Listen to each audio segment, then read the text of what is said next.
The soils of the U.S. Corn Belt are some of the richest in the world. These soils were formed over millennia by generations of prairie plants that blanketed the landscape. The growing and dying of the prairie and its vast root network built up a tremendous wealth of organic matter. This organic matter is one of the main reasons much of the grain and meat produced in the United States is grown in the Corn Belt. But the very process of farming those soils to reap the wealth of the ancient prairies has come with many costs. One major cost is water pollution. Nutrients like nitrate are often lost from the soil where they are needed for good crop growth and washed away into water supplies where they can be toxic to people and animals. We have those water pollution problems in large part because of how much we've altered the land. We turned a landscape blanketed in perennial plants year-round into one that has less than 1% of its original covering, and one where soils have nothing growing in them for much of the year. That lack of growing plants is one of the most critical factors leading to nitrate loss and water pollution. How do we solve the problem? The answer starts with an understanding of how organic matter works. For organic matter to be useful to plants, it has to be broken down into inorganic water-soluble compounds such as nitrate, a form of nitrogen that plants need to grow. In this form, plants can take the compounds in through their roots. How does this process happen? Through soil microbes. Microbes that exist naturally in the soil consume the organic matter there and produce many different inorganic compounds, such as nitrate, as byproducts. These microbes are active only part of the year, lying dormant until the early spring once temperatures rise above 50 degrees Fahrenheit. Once active, they work as long as the soil remains warm and wet, often until late fall. It is only during this period that the microbes manufacture nitrate. Because the Corn Belt contains soil with high organic matter and more nitrate is often added as fertilizer, it has abundant nitrate as a result. A big reason why high-yielding corn and soybeans are grown there. However, nitrate is a double-edged sword. On the upside, its water solubility makes it easy for plants to absorb. But when no plants are there to absorb it, nitrate can be lost downstream. When it rains, nitrate seeps through the soil into tile lines or the water table. Not only is it lost to future crop growth, it ends up as a pollutant in lakes, streams, rivers, and even as far away as the Gulf of Mexico. Because crops like corn and soybeans grow mostly in the summer months, the soil is often left without plants growing on it for the rest of the year.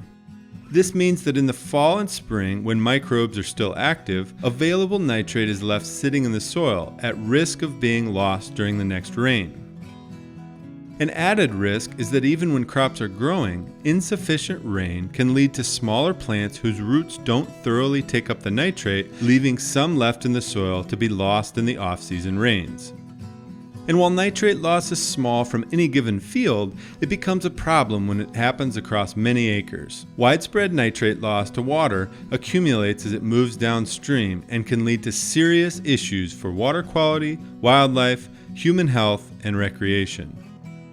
Too much nitrate, particularly when accompanied by excess phosphorus, causes algae to grow, which can blanket waterways, smother aquatic life, and lead to toxic algal blooms that pose a risk to humans and wildlife. When algal blooms happen on a larger scale, they can lead to hypoxic zones, commonly referred to as dead zones, such as the one in the Gulf of Mexico, that deprive large swaths of ocean water of oxygen, dramatically reducing aquatic life there. On a local level, excess nitrate creates problems for humans who draw drinking water from rivers and lakes. When water with nitrate levels greater than 10 parts per million is consumed by infants and pregnant or nursing women, it can disrupt oxygen flow in the blood and cause blue baby syndrome, which can be fatal. Chronic exposure to excess nitrate has also been strongly correlated with cancer. Fortunately, there are ways to solve these nitrate problems. Most of these solutions involve growing plants for more of the year. If we add living roots across the Corn Belt through the spring and late fall, we could limit nitrate in the surface waters and reduce the flow of nitrate to the Gulf of Mexico. Several farming practices can help more plants grow outside the corn and soybean crop season. Pasture growth, diversified rotations, and cover crops all work well to make use of available nitrate and prevent downstream pollution. Planting pastures for grazing livestock is one effective method for keeping living plants on the soil the whole year. Common pastures are made up of cool season perennial grasses. As their name suggests, these grasses thrive best in the spring and fall and come back year after year in an initial planting. If some of the acres that are currently producing corn and soybeans were converted to permanent pasture, we'd see more plants growing across more acres both earlier and later in the year, thus decreasing the nitrate loss to surface waters.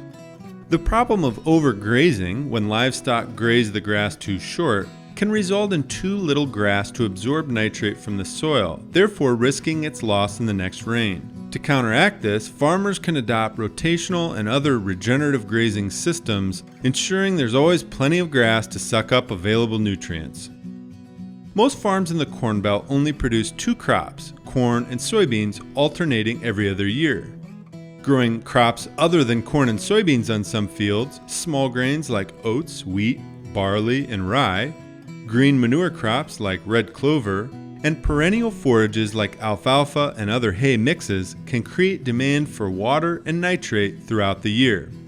Because small grains actively grow from early spring through midsummer, they use up nitrate and water that is available in the soil during that time of year, nitrate that might have been lost if the field was growing corn or soybeans.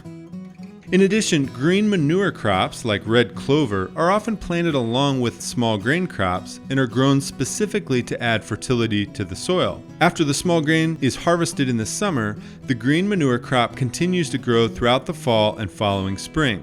Sometimes small grain crops are grown with perennial forage crops like alfalfa or mixes of grass and legumes. After the small grains harvest in summer, farmers sometimes leave the hay crop to grow for an additional year or two.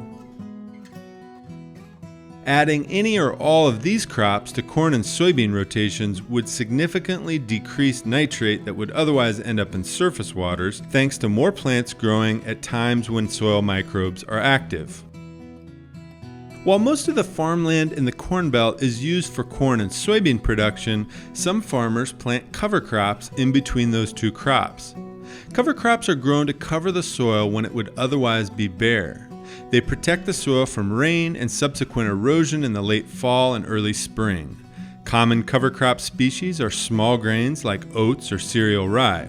Cover crops are commonly planted in September or October. Then, the plants survive the winter, but unlike small grains grown for harvest, cover crops are killed in May or June, and cash crops like corn and soybeans are planted.